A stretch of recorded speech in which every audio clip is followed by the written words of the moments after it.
লালমনিরহাটের বুড়িমারী স্থলবন্দরে অবকাঠামো নির্মাণে অধিগ্রহণকৃত জমি পরিদর্শন করেছে বিশ্ব ব্যাংক প্রতিনিধি দল।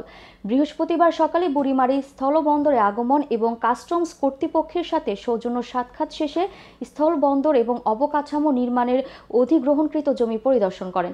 পরিদর্শনকালে প্রতিনিধি দলের সদস্যরা বাণিজ্যিক কার্যক্রম সহজীকরণ, বন্দরের অবকাঠামো উন্নয়ন ও যানবাহন চলাচল আধুনিকীকরণ করার বিষয়ে অধিগ্রহণকৃত প্রায় 25 একর জমি পরিদর্শন এবং এই বিষয়ে গুরুত্বপূর্ণ দিক নির্দেশনা প্রদান করেন। পরিদর্শনকালে উপস্থিত ছিলেন বিশ্ব ব্যাংকের ট্রেড ফ্যাসিলিটেশন ইভান পিটারসন, বিশ্ব ব্যাংক এসটিসি সিভিল ইঞ্জিনিয়ার সুনেল পদেল, ট্রাফিক কনসালটেন্ট এমালি, বিশ্ব ব্যাংক সিনিয়র ট্রান্সপোর্ট বিশেষজ্ঞ নুসরাত নাহিদ, বুড়িমারী স্থলবন্দরের সহকারী পরিচালক মেহেদি হাসান, বুড়িমারী কাস্টমস সহকারী কমিশনার রাহাত হোসেন, পাটগ্রাম উপজেলা নির্বাহী কর্মকর্তা জিল্লুর রহমান সহ স্থলবন্দর ও কাস্টমস কর্মকর্তারা।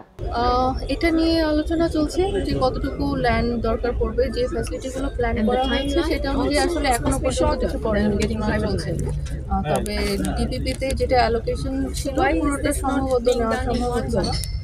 আমরা চেষ্টা করছি যে ওনাদের যে বাজেট, কারণ ল্যান্ড অ্যাকুইজিশনটা আসলে ওয়ার্ল্ড ব্যাংক করে না, ল্যান্ড অ্যাকুইজিশন হয় গভর্নমেন্টের। আপনারা জানেন যে জুলাইয়ের পরবর্তী সময়ে বেশ কিছু প্রায়োরিটি চেঞ্জ হয়েছে, অনেক জায়গায় অনেক রকম হচ্ছে।